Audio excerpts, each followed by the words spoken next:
Good afternoon, everybody. Good to see you all. The thoughts and prayers of the entire White House remain with all of the Catholics around the world who are mourning the death of Pope Francis. Pope Francis touched millions of lives and dedicated his life to serving the Catholic Church. As a mark of respect for his memory, President Trump ordered flags be flown at half-staff, and he will be traveling to attend his funeral in Rome. The president will depart from Washington on Friday morning and return to the United States on Saturday evening following the funeral service. I can also confirm the dates of the president's trip to the Middle East. He will travel to Saudi Arabia, Qatar, and the United Arab Emirates from May 13th until May 16th. And on Thursday of this week, President Trump will welcome Norwegian Prime Minister at the White House for a working visit. The two leaders will discuss trade and regional security. This will be the 13th head of state visit of President Trump's term already. At the border, President Trump continues to deliver on his promise to make America safe again. The Wall Street Journal captured the Trump effect in a recent article. Border crossings grind to a halt as Trump's tough policies take hold. U.S. Customs and Border Protection recorded its lowest southwest border crossings in history in March, and we're seeing the same successes at our northern border. Here's how the New York Post put it. Northern border sector previously overrun by illegal migrants sees dramatic drop in crossings. We haven't seen anyone since November, end quote. According to U.S. Customs and Border Protection, just 54 illegal aliens were apprehended in the Swanton sector of our northern border, which stretches more than 300 miles in March. This is a drastic 95% drop from the more than 1,000 border crossings that were caught in March 2024. This is a main hotspot area that recorded more than 80% of all apprehensions along the northern border during the 2024 fiscal year. And new reporting from the Washington Times fully highlights the difference in Joe Biden's disgraceful approach to the border compared to President Trump's. Under Trump, border catch and release has dropped 99.99% from worst Biden month. You can't get much better than that. This statistic in particular is astounding. Border Patrol agents caught and immediately released 189,604 illegal aliens into the United States in December 2023 at the height of the Biden border crisis. But under President Trump, Border Patrol agents caught and released only 20 illegal aliens into the U.S. in the month of February. Thanks to President Trump, operational control of the border is becoming a reality, and the administration's historic enforcement measures are yielding huge results. Illegal aliens are finally getting the blunt message. If you cross the border illegally, you will be swiftly deported and never return to the United States of America. Efforts to arrest the criminal illegal alien invaders are continuing to ramp up. ICE Chicago arrested a Mexican national convicted of predatory sexual assault of a child in Cook County, Illinois. This week, ICE Denver arrested a Mexican national convicted of sexual assault of a child in Houston County, Texas. ICE Miami arrested a Nicaraguan convicted of aggravated battery in Hillsborough County, Florida. ICE Houston arrested a Salvadorian national convicted of attempted sexual assault of a child and escape in Dallas County, Texas. And ICE Chicago arrested a Mexican national convicted of aggravated sexual abuse of a minor in Illinois. Despite the Democrats' insane objections, President Trump will continue to embolden law enforcement officers to arrest dangerous illegal alien criminals and keep our communities safe. And also thanks to President Trump's America First economic approach, investments continue to pour into our country. Swiss pharmaceuticals company announced they will be investing $50 billion in the United States over the next 5 years, creating 12,000 new quality jobs. Regeneron Pharmaceuticals also agreed to pay Fujifilm Technologies more than $3 billion over the next decade to help manufacture its medicines in the United States. It's a top priority for President Trump to ensure we are producing critical medicines and pharmaceutical drugs right here in America, and that is exactly what we continue to see happen every day. In other news, the Trump administration has announced we will put an end to Joe Biden's illegal student loan bailout attempts. No student loan has been referred to collection since March of 2020. That comes to an end. On May 5th, the Department of Education will resume involuntary collections for borrowers with defaulted federal student loans. The student loan portfolio controlled by the federal government is nearly $1.6 trillion, but fewer than 4 out of 10 borrowers are in repayment. This is unsustainable, unfair, and a huge liability for American taxpayers. Debt cannot be wiped away. It just ends up getting transferred to others. So why should Americans who didn't go to college or went to college and responsibly paid back their loans pay for the student loans of other Americans? The Trump administration will never force taxpayers to pay student loan debts that don't belong to them. Student loan borrowers need clarity, and we're finally giving it to them. Borrowers will now be clearly expected to repay their loans, and those who default on their loan obligations will face involuntary collections. The government can and will collect defaulted federal student loan debt by withholding money from borrowers, tax refunds, federal pensions, and even their wages. America is $36 trillion in debt. We must get our fiscal house in order and restore common sense to our country.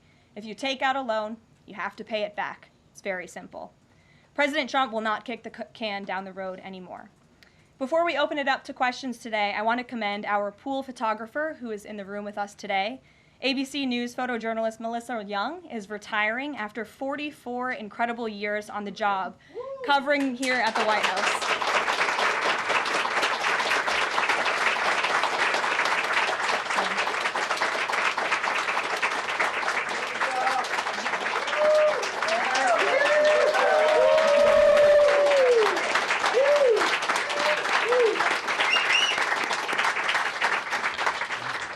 Melissa, congratulations. You have the largest round of applause I've ever heard in this room. So there's something we can all agree on, and you've had an incredible career here covering the White House. So congratulations to you, and we hope you enjoy retirement.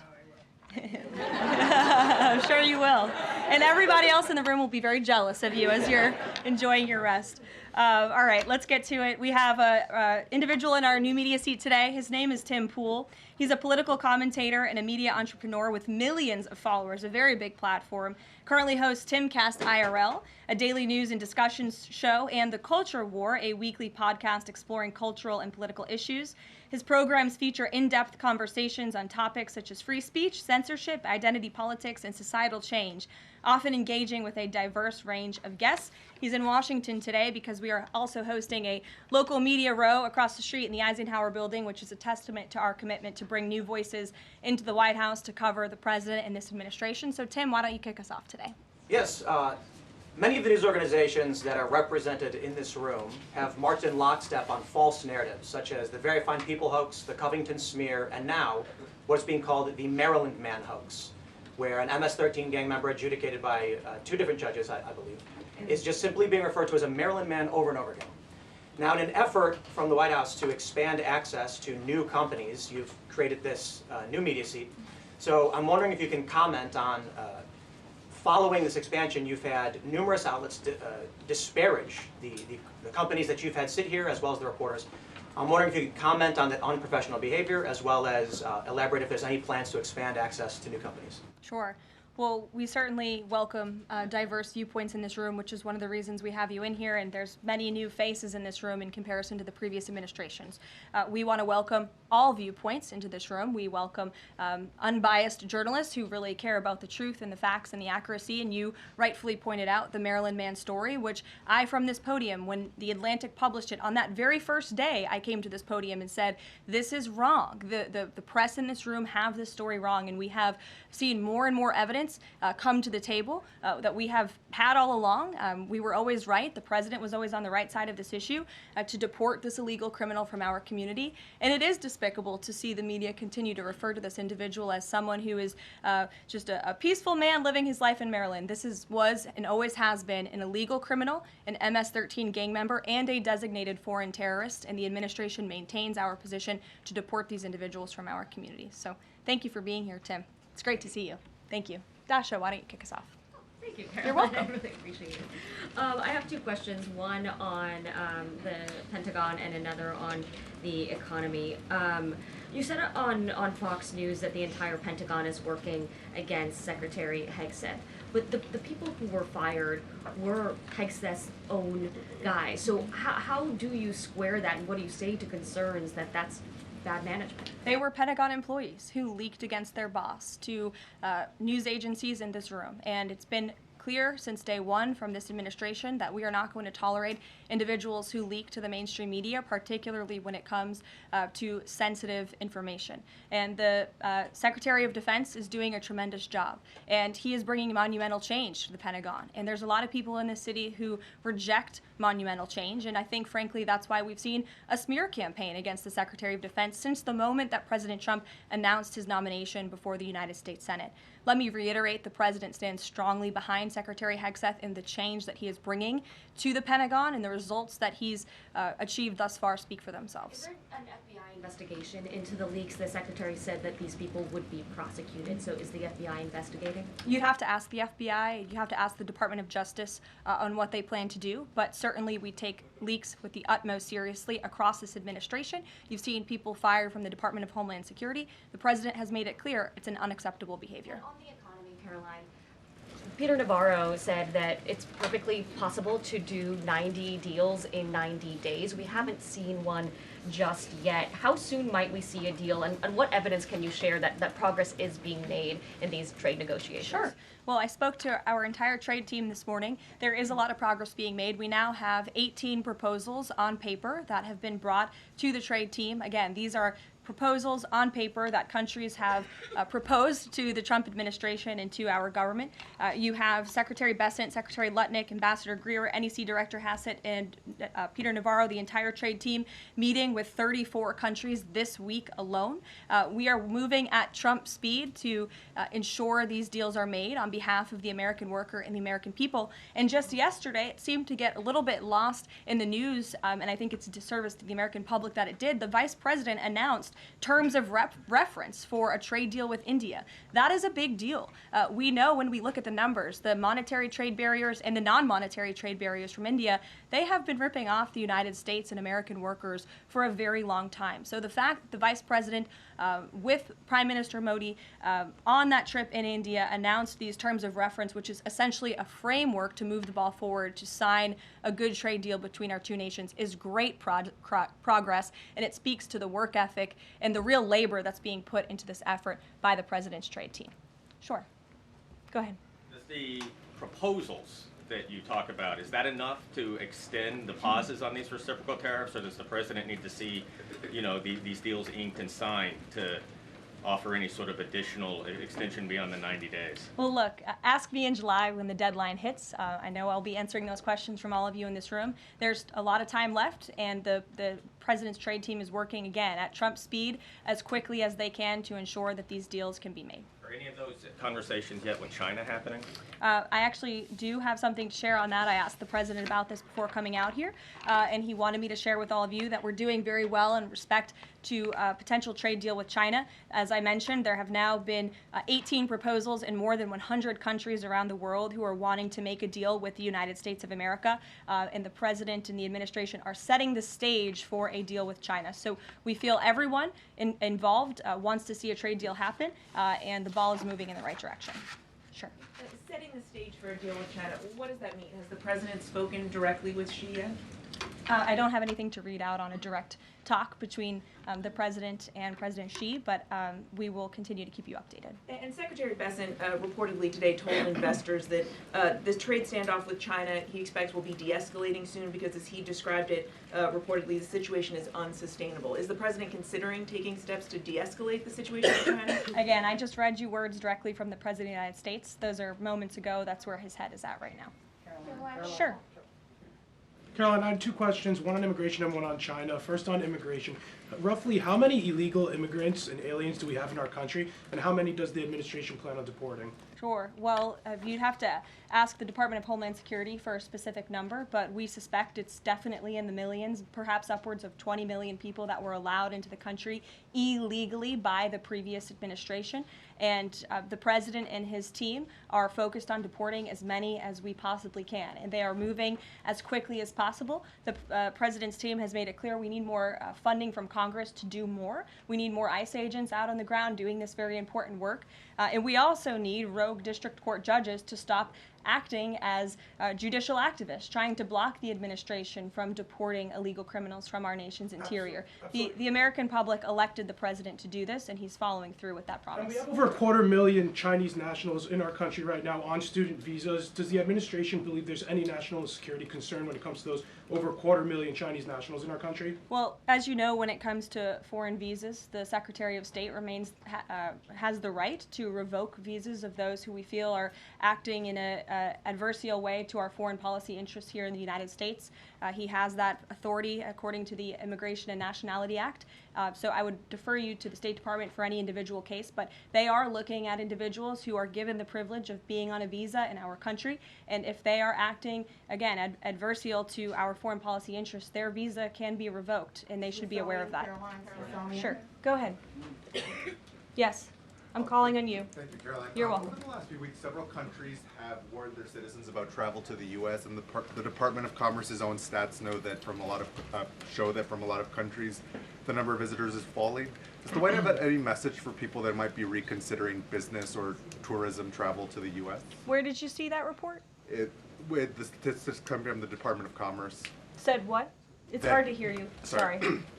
That visitors from a lot of countries have fallen in the last 3 months. I'd have to look at that report to comment on the merits of it. I think most people around the world recognize the United States of America is a great place to do business. It's a beautiful place to visit, and they should certainly come here because it's a much safer country than it was 4 years ago under the previous president. Libby, good to see you. A question about this upcoming announcement from HHS to ban food dyes. During the first week of the administration, the FDA announced that it's pulling its plan to ban menthol cigarettes. So 2 questions for you. How do you square a ban on menthol cigarettes being pulled and then announcing this ban on food dyes? And then how does the president feel about this upcoming ban that RFK is going to announce? Sure. Well, look, the Secretary of Health and Human Services, the president nominated him because he trusts him to make this country healthy again. It's not just a slogan. It really is a movement that has broken ground across the country. There's millions of people who believe in RFK Jr., Secretary Kennedy, and what he's doing. I don't want to get ahead of HHS with this historic announcement later and the details of it, but obviously the Secretary feels that he has reason and evidence to announce the ban on artificial dyes later, and I'll let him speak to that this afternoon. Phil. The president started the process of reclassifying more than 50,000 federal employees as Schedule F. We've already seen him march through a number of government agencies. I'm curious, should we expect mass firings, or is this a case-by-case approach, a scalpel or a sledgehammer? Well, look, as you saw on Friday, the president put out a statement about it. The Office of Personnel Management reclassified workers. They're now called scheduled policy/career. And all the president is trying to do is ensure that federal workers are being held accountable for corrupt behavior. If they are engaging in corruption as a government worker, they should no longer have their job. I think that's pretty common sense.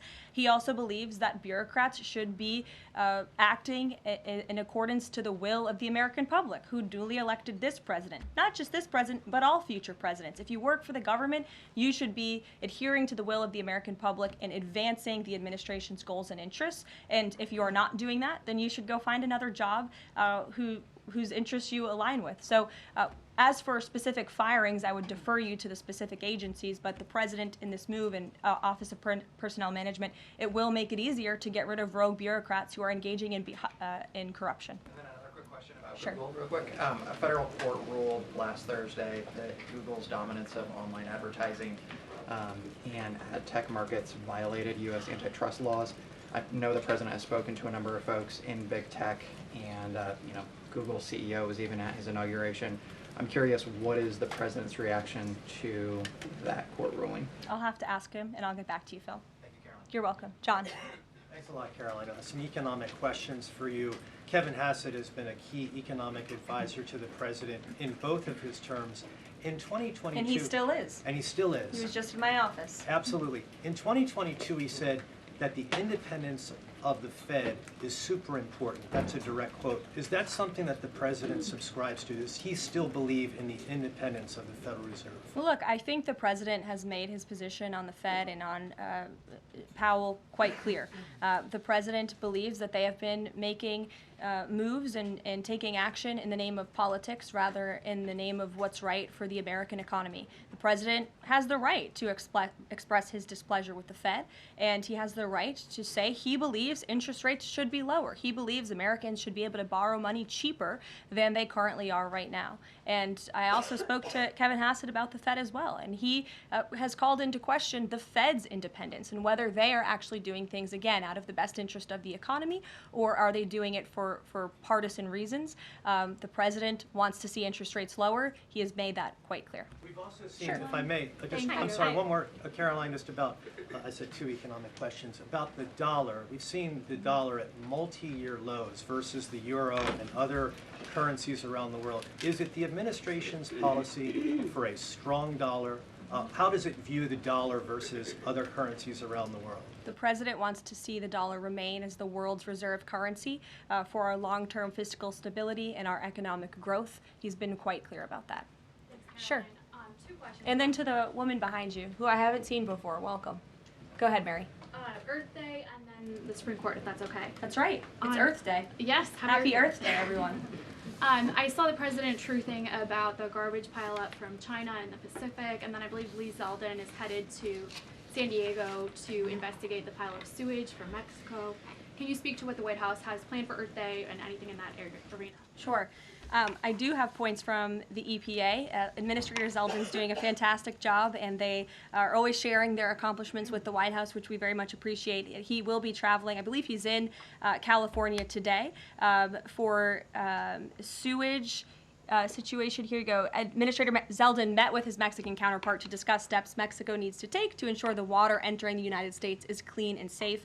And he's holding a press conference in San Diego today with elected officials and local stakeholders on the Tijuana River sewage crisis. I would also add from the president himself, he has always maintained he wants America to have the cleanest air and the cleanest water. And we want to do what's right for our environment and for our earth. And a lot of that is making sure that we have clean and sustainable energy, and we know that we produce natural gas cleaner and more efficiently than any country in this world, and the president wants to see that continue. Thank you. And then on the Supreme Court, I know the court is hearing a case dealing with parents who don't want their kids having to read gender ideology books in schools. Can you comment on that case and what the Trump administration hopes to see come from that? Sure. We hope the Supreme Court will do the right thing, and the president has been very clear. He stands on the side of parental rights, and he believes strongly that parents should have a greater say in their children's education and the content, if you will, that children are being exposed to in our public school system.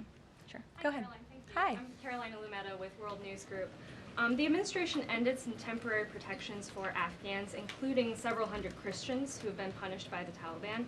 Is the president considering any exceptions for Afghans who could face death or torture if they return to their home country? So let's just be clear about one thing. We didn't end that proactively. It expired, and it's because the previous administration illegally paroled millions of people, or hundreds of thousands of people, I'm sorry, into the country, and then gave them temporary protective status, which again is a temporary status. It's not a permanent status in this country. And if there are individuals here who came in through the Biden administration who want to claim asylum, there is a legal process to do that, and those cases will be adjudicated by a judge on a case-by-case basis. We have a legal immigration process in this country for a reason, and all this administration is trying to do is effectuate that. Reagan. Thank you, Caroline. I have 2 questions for you Sure. on immigration. March deportation numbers were down slightly from the same time period last year. SCOTUS recently ordered a pause on deporting Trinidad Tobago members with the Alien Enemies Act. I'm curious what other tools the administration is looking at to boost those deportation numbers. Sure. Well, we are obviously complying with the court's order. However, it was a temporary pause. The Supreme Court basically said, sit tight, and they will follow up with an order, and we're confident that the Supreme Court will rule on the side of law and recognize the president absolutely has the executive authority to deport foreign terrorists from our nation's interior under the Alien Enemies Act. We feel very strongly about that, and we're confident the courts will side with the president and his executive authority. As for deportations, we continue to deport illegal criminals under Title VIII, which is an immigration authority given to our Border Patrol agents and the Department of Homeland Security to deport illegal criminals from this country. And the administration continues to do that at record speed as quickly as they can with the resources that they have. The DOJ recently dropped charges against the MS-13 leader caught in Woodbridge, Virginia, with the idea that this will expedite the deportation process. Does the administration plan to drop charges against other criminal illegals to speed along the deportation process? You'd have to ask the Department of Justice. Obviously, that's within their purview, and I can't speak for them. However, it is our goal to deport as many illegal criminals and aliens from our country as we possibly can, as quickly as we can. Jackie. Thank you, Karoline. We've heard so much about this Saudi trip planning, and the president's mentioned it himself before, but I don't think we've ever heard on the record what he hopes to achieve in Saudi Arabia and what the purpose of the trip is. Sure. Well, the president looks forward to this. It was supposed to be his first foreign visit, but of course now he is going to Rome this weekend to honor the Pope and attend the funeral. The president looks to strengthen the ties between the United States and these countries in which he will be visiting. He'll be having many bilateral meetings and talks, and we look forward to the trip and hope to see many of you there. And the meetings in London this week, do they have any nexus with the plans in Saudi Arabia? I can't speak to that. However, I do have an update on meetings when it comes to the Russia-Ukraine war. I was just in the Oval Office with the President, Steve Witkoff, and they wanted everybody to know that the negotiations continue. We feel, again, we're hopefully moving in the right direction, and the special envoy, Steve Witkoff, will be heading to Russia again later this week to continue talks with Vladimir Putin. Is that why Rubio is not heading to London? Is he accompanying Witkoff to Moscow? I can't speak for the Secretary of State's travel schedule. I'd defer you to the Department of State. And then more broadly, just about the peace agreement, the talks that are ongoing. Secretary Rubio had said that if things don't go the right way, that the U.S. might need to take a step back.